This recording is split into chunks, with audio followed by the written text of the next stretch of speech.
वहाला भाई बहन, अॼु पाण फिलिपी समाज मंडल खे लखल संत पाउल जो पत्र जे 3 अध्याय जी 3 कलमનું अॼु जो अभ्यास पाण शुरू कईंदासीं। मित्र, पाण अभ्यास कयूं ते अगाऊ जो शास्त्र पाठ पंहिंजो थोरो घणो वांचल वे त पाण खे अभ्यास में घणे सवलो થઈ पए। एतिरे खां आके मुंहिंजी नम्र विनंती आहे कि जो ऐं पहला प्रेम संदेश ना जो पुस्तक में जा थोरो घणो वांचियो हूंदो तव्हांखे घणे मज़ा अचींदी। जो वटि प्रेम संदेश एतिरे के नवो करार जो पुस्तक न वे त असांखे कागज़ लिखी मंगाए गिनजा। के असांजो सरनामो लिखायां थो उहो ई लिखे गिनो कागर में ऐं आजी मुश्किली मांदगी अभ्यास संबंधी कोई सवाल वे तो ज़रूर थी ऐं जणाए सको था।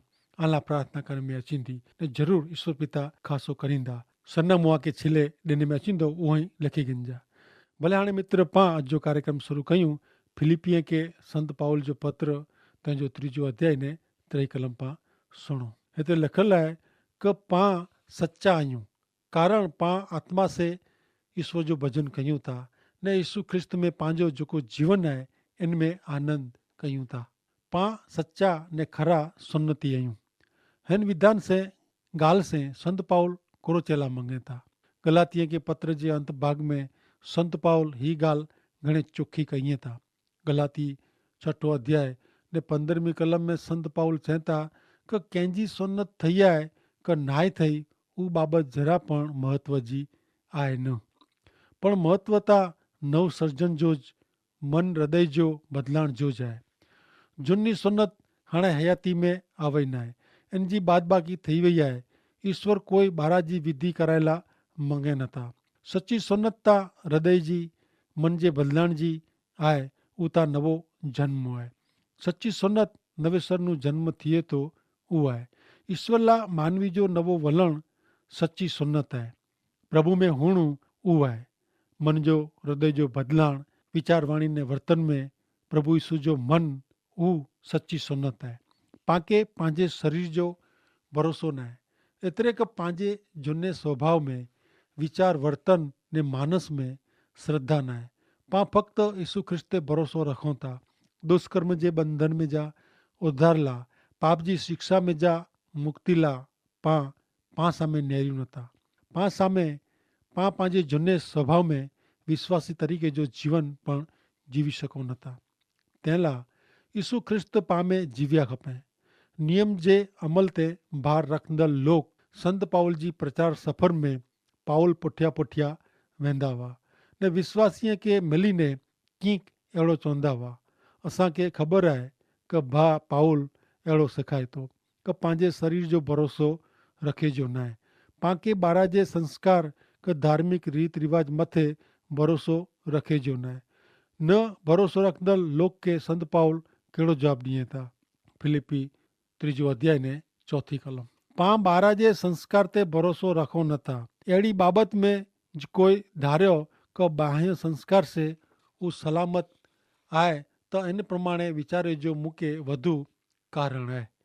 पाउल चवनि था कि जो कंहिंखे शरीर ते श्रद्धा वे, जो कंहिंखे ॿार जे संस्कार में सलामती लॻंदी वे त पाउल खे ॿई कोई व्यक्ति करता अहिड़ो वीचारे जो वधु कारण आहे। कोई पण व्यक्ति करता बाह्य संस्कार जे अमल जी बाबत में पाउल वधु वफ़ादार हो, वधु प्रमाणिक पण हो। हिकिड़े टाइम में पाउल जिन बाबत ते भरोसो रखंदो हो अहिड़ी 7 बाबत जी यादी संत पाउल हाणे ॾींदा। उहो धर्म आहे। जेको ई व्यक्ति जो धर्म से उद्धार थी सके थी वे त उहो व्यक्ति तारसस शहर जो साउल ज हुई सके। 5वीं ने 6 कलम में संत पाउल चवनि था, फिलिपी 3 अध्याय ने 5वीं ने 6 कलम में कि जॾहिं आऊं 8 ॾींहं जो वो तॾहिं मुंहिंजी सुन्नत करे में आवी हुई। आऊं जन्म से इज़राइली बिन्यामीन कुल जो आहियां ने मूं में मात्र हिब्रू लुईज आहे। જ્યાં સુધી યહૂદી નિયમશાસ્ત્ર કે લાગે વળગે તો ત્યાં સુધી આઉં ફરોસે અહીંયા ને આઉં એતરો મેળે હોશિયાર वो કે આઉં સમાજ મંડળ જે લોક કે હેરાન ક્યા हुआ। નિયમશાસ્ત્ર जी આજ્ઞા કે આધીન થઈને ઈશ્વર સાથે સીધે સંબંધ में अची सघंदो वे त आऊं નિયમશાસ્ત્ર પ્રમાણે નિર્દોષ અહીંયા। ही अहिड़ी बाबत आहे जिन बारे में अॼु पण लोक वॾाई कनि था, पण इन मज़ा जी हिकिड़ी पण बाबत मानवी खे मुक्ति ॾिराए सघे नथी। मानवी जो उद्धार करी सघंदो न, उद्धार करी सघंदो न। ही 12 जी क्रियाकांडू क ॿई धार्मिक कम, इनसे माण्हू जो कॾहिं पण उद्धार थिए नथो। हाणे हिन कलम में ॾिने में आवल यादी में पहली बाबत आहे 8वें ॾींहं जी सुन्नत। मूसा जे नियम शास्त्र जी ही मूर विधि आहे। पाउल जी 8 ॾींहं जी उमिरि में नियम प्रमाणे सुन्नत करे में आवई हुई। पाउल जा माता पिता धार्मिक हुआ ने उन्हीं पाउल जो उछेर मूसा जे नियम शास्त्र प्रमाणे क्यों। ॿई बाबत पाउल जन्म से इसराइली हो। विधिअ ते भरोसो रखे जो न आहे ने नियम पंहिंजो उद्धार करी सघे न, अहिड़ो पाउल सेखारिनि था। पण पाउल खे पिंड वटि कोई आधार न आहे। असां वारी जी पाउल वटि यहूदी धर्म जी कोई झुनी भूमिका न आहे। पाउल जेकी चए थो उहो नियम जे धारा धोरण प्रमाणे जीवे में निष्फल वियो आहे, उहो चए थो ने एतिरे ज इनके शरीर में श्रद्धा न आहे। पण धार्मिक प्रयत्न मथे भरोसो रखणो सवलो आहे मित्र। शरीर में श्रद्धा हृदय जो विश्वास ते भार रखे जे बदिले ईश्वरता बेमिणी करता हृदय जे वलण खे कीमती लेखीए था। हृदय जो वलण वधु ध्यान में रखे थो। लोक जा धार्मिक कम नेरीने उन्हीं जो आत्मिक कीमत आंकी सकाजे न। धार्मिकता ॿई क्रियाकांड क ॿिया धार्मिक कम क पंहिंजो ख़ासो जीवन उहो धार्मिकता जी ने आत्मिकता जी पारासिसी न आहे। कोई जी धार्मिक प्रवृत्ति से इन जी आत्मिक हालत मापी सकाजे न। धार्मिक कम से अथवा क प्रवृत्ति से ईश्वर के रिझाए जो प्रयत्न करे जो कोई अर्थ न आहे। ईश्वर आके मुक्ति जी मफ़त भेट ॾिनो हुयूं। इन जे बदिले में जो ऐं धार्मिक प्रवृत्ति कंदा हो त ज उहो लेखे में अचींदी।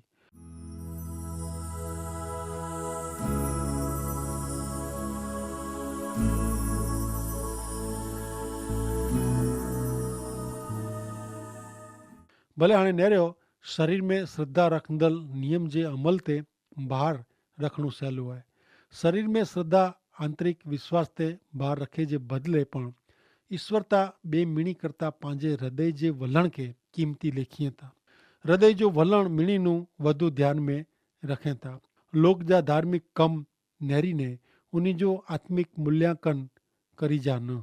धार्मिकता उहो आत्मिकता जी पारासिसी न आहे। कंहिंजी धार्मिक प्रवृत्ति से धार्मिक कम से इन जी आत्मिक हालत पण मापी सकाजे न।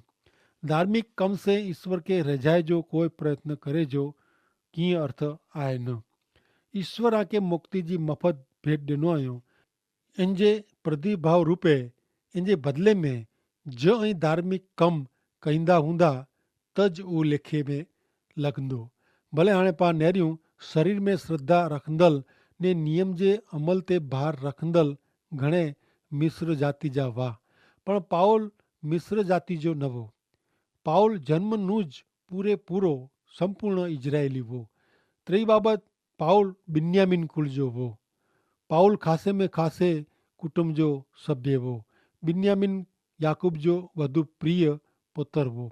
बिन्यामिन वृद्ध याकूब जी लकड़ी सरखो हो, टेको हो, जमणे हथ सरखो हो, याकूब जो आधार स्तंभ हो।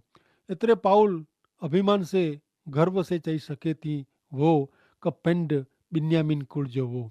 चौथी बाबत नेरियूं त पाउल हिब्रूअ जो हिब्रू हो। इन जो अर्थ अहिड़ो क पाउल हिकिड़ो नेता हो।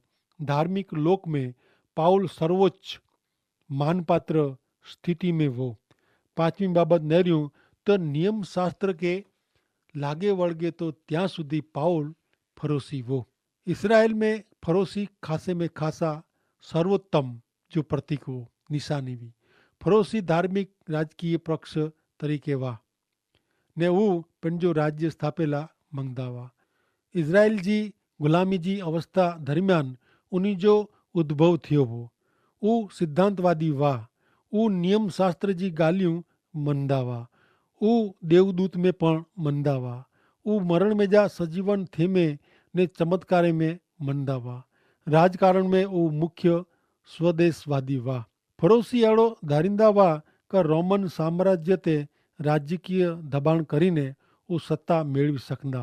उहे हिन पृथ्वी ते ईश्वर जो राज्य स्थापेला मंगदा हुआ। संत पाउल पूरेपूरा फरोशी हुआ।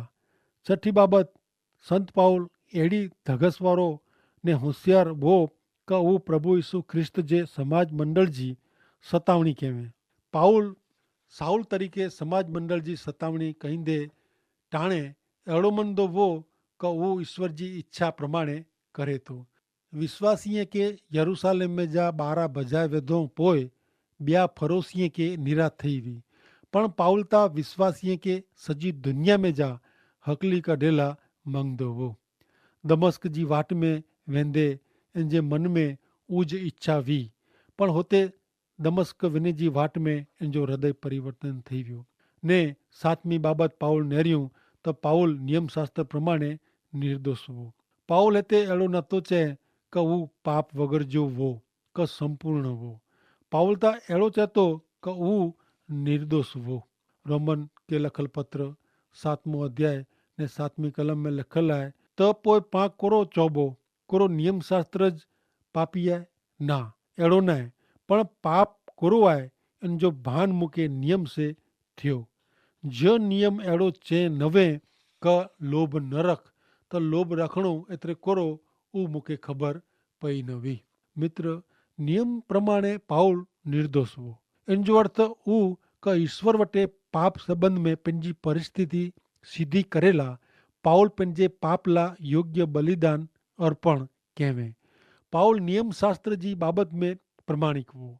इन रीते पाउल उत्तम में उत्तम, खासे में खासो संत हो।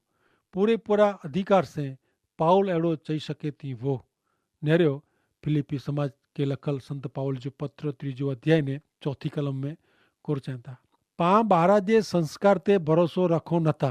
अहिड़ी बाबत में जो कोई धारे कि ॿार जे संस्कार से उहो सलामत आहे तो इन प्रमाणे वीचारे जो मूंखे वधु कारण आहे। पाउल जे जमा पासे में ही मिड़े बाबतूं हुई। संत पाउल जो जॾहिं हृदय परिवर्तन थियो न हो तॾहिं हिन मिड़े बाबत जे सरवारे से अहिड़ो मंदो हो कि ईश्वर वटि वञे जो इनखे पूरो नैतिक अधिकार आहे। संत पाउल मंदो हो कि इन जा उहे मिड़े कम इन लाइ प्रमाण पत्र जहिड़ा आहिनि। हाणे पाउल जे उद्धार पासे में उहो हो कि उहो मानवी जा अजोड़ उद्धारक प्रभु यीशु ख्रिस्त जो धिक्कार करींदो हो। हिन धिक्कार जे कारणे पाउल यीशु ख्रिस्त जे अनुयायी विश्वासी ते अत्याचार ने जुल्म गुज़ारींदो हो। प्रभु यीशु ख्रिस्त ते जेको विश्वास कईंदा हुआ उन्ही खे उहो हैरान कईंदो हो ने घणे ॾुखी कईंदो हो ने हैरान कईंदो हो। तंहिं पोइ हिकिया दमस्क जी वाट में शहर में वञे जे रस्ते में पाउल खे यीशु ख्रिस्त जो दर्शन थिए था ने पोइ पाउल पंहिंजो हिसाब किताब रखे जी पद्धति फिराए विधे। जेको उद्धार में वो उहो जमा पासे थियो ऐं पाउल जंहिंखे जमा पासे लिखींदो हो उहो उद्धार पासो बनी वियो, नुक़सान बनी वियो। हीउ हिकिड़ो संपूर्ण परिवर्तन हो। मित्र, आंजे जीवन जो, आंजी दृष्टिबिंदु जो, आंजे हृदय जो परिवर्तन थियो आहे। दुष्कर्म जे बंधन में जा, उद्धार ला, पाप जी शिक्षा में जा, मुक्ति ला, मन हृदय जे बदलाण माटे ता ईश्वर पिता जगत ते एतिरो प्रेम कयो हुयो कि पंहिंजो हिकिड़ो मात्र पुत्र प्रभु यीशु ख्रिस्त जग में हलायो, जेको माण्हूअ लाइ मुक्ति जो मार्ग तैयार कयो। पर उहो मार्ग विश्वास करे उन लाइ जेको विश्वास करी प्रभु यीशु जो स्वीकार कयूं था इन जो नाश न थिए पर इनके अनंत जीवन जी मोक्ष मुक्ति जी खातिरी मिले ने इन पृथ्वी तेज इनके सत्य जीरे ईश्वर जो अनुभव पण थिए। प्रभु यीशु ख्रिस्त चए था कि मूं वगैर कोई पण ईश्वर पिता वटे वञी सघे नथो, कि ईश्वर खे ओळखी सघे नथो, कि ईश्वर खे मेळवी सघे नथो। ईश्वर खे मेळवे माटे सत्य मार्ग ने जीवन जा स्वामी प्रभु यीशु ख्रिस्त जे शरणे अची जी ज़रूर आहे। प्रभु यीशु ख्रिस्त चए था कि मार्ग सत्य ने जीवन आवियां, मुझे आश्रय वगैर कोई पण व्यक्ति ईश्वर वटे वञी सघे नथी, कि ईश्वर खे मिली सघे नथी। भले हाणे मित्र पां अॼु जे अभ्यास में जेकी सिखिया उहो पां जरा ॿई नेरियूं। पाउल जे टाइम में अहिड़ा घणे उपदेशक हुआ जेको मात्र क्रियाकांड करी नियम जो अमल करी ॿिए खे चवंदा हुआ कि ईश्वर अहिड़े आत्मिकता वग़ैरह जा कम करे से राज़ी थिए था अथवा उद्धार मिली सघंदो। पण संत पाउल चवनि था ॿार जा कोई पण कम मुक्ति ॾिराए सघे न, मानवी जो उद्धार करी सघे न। पाउल पिंड पण उन टाइम में रिवाज प्रमाणे 8 वरे जी उमिरि में इन जी सुन्नत थी हुई। मूसा जा मेड़े नीति नियम पारींदो हो, मेड़े आज्ञा यादि हुई ने इन जो अमल पण कईंदो हो। पाउल जा माता पिता धार्मिक हुआ ने मूसा जे नियम शास्त्र प्रमाणे पाउल वॾो थियो हो। पण पाउल चवनि था ही मेड़े नकामो हो, इनसे मुक्ति जी कोई पण खातिरी न आहे, पण खोटो अभिमान अचे थो। मित्र, धार्मिक कम ते भरोसो रखणो सवलो आहे, पण ईश्वर तां पंहिंजे हृदय जे वलण खे नेरीए था, पंहिंजे जीवन खे पंहिंजे वीचार वाणी वर्तन खे नेरीए था। अमुक टाइम सुधी ॿिया माण्हू विचे खासा धार्मिक क्रियाकांड सुधी भोरा ने खासा ॾेखारिजो, पण पोइ माण्हू कहिड़ो जीवन जीवे थो, कहिड़ो वीचारे थो, कहिड़ो करे थो, उहो प्रभु ॾिसनि था।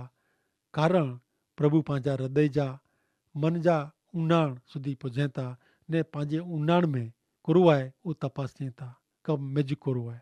तंहिं लाइ ॿार जो ॾेखाव न, पण हृदय जी हालति प्रभु नेरीए था ने इन प्रमाणे बदिलो पण ॾिए था। धार्मिक ॿार जे कमकाज से ईश्वर कॾहिं पण रहिजे नथा, क राज़ी थिए नथा। एतिरो पण माण्हू ध्यान में रखे त इन माटे घणे ख़ासो आहे। तंहिं लाइ मित्र, पंहिंजे ॿार जे कम ते धार्मिक विधियूं कमकाज दान धर्म से कॾहिं पण कोई पण माण्हू मुक्ति जे लाइक़ ठहरे नथी, पण लिखल आहे कि जेको प्रभु यीशु ख्रिस्त ते विश्वास करींदो इन जो उद्धार थींदो।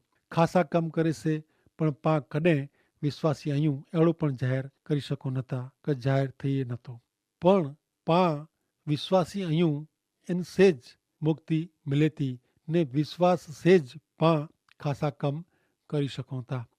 विश्वास जीरो यीशु ख्रिस्त पर जो विश्वास पां में पवित्र आत्मा जा फल निपजाइए था। प्रेम, आनंद, शांति, मायाळु स्वभाव, वफादारी, भलाई, नम्रता ने संयम ने धीरज, इनसे विश्वासी जी ओळख थिए थी। ही मेड़े ख़ासा गुण आहिनि प्रभु यीशु ख्रिस्त पर जे विश्वास सेज अचनि था। कारण प्रभु यीशु ख्रिस्त प्रेम, आनंद ने शांति जा सरदार आहिनि। विश्वासी तरीक़े जीरे सत्य ईश्वर जा संतान बने जो हक़ पण मिले थो। त मित्र, अहिड़ो लाभ केरु विनाहे। आवां खे विनंती कयां थो कि जो ऐं नियमित रीते बाइबल वाचींदा त ज़रूरु आके जीवन जो वॾो लाभ मेळवियो आहियो अहिड़ो अनुभव आके थींदो। मित्र, फक़्ति पां वाचियूं ने इन पुठियां जो मनन न करियूं, इन जो लम्बो वीचार न करियूं ने आत्मा में प्रभु खे विनंती न कयूं, એટલે કે प्रार्थना न कयूं त पांखे इन जो अर्थ सम्झाइजे नथो। तॾहिं ज़रूरी उहो आहे कि पां जॾहिं पवित्र वचन वाचियूं था तॾहिं इन जो मनन कयूं अने जेको बाबति पांखे सम्झाइजे न उनखे जॾहिं पां प्रभु यीशु ख्रिस्त जे नामे ईश्वर पिता खे विनंती कयूं था तॾहिं पांखे उनी आत्मिक सम्झण पण मिले थी ने पां सत्य सम्झूं था ने पांखे इन जो अर्थ कुरो थिए ये पण पांखे ख़बर पए थी। त मुंहिंजी आंखे विनंती आहे काई वाचियो तॾहिं मनन करियो ने जो आंखे इन में कीअं अञा ख़बर ओछी पवंदी वे त ऐं असांखे कागज़ लिखी सघो था ने ऐं अञा गमे अहिड़ा आध्यात्मिक सुवाल वे उहो पण लिखीने असांखे जणाइजा।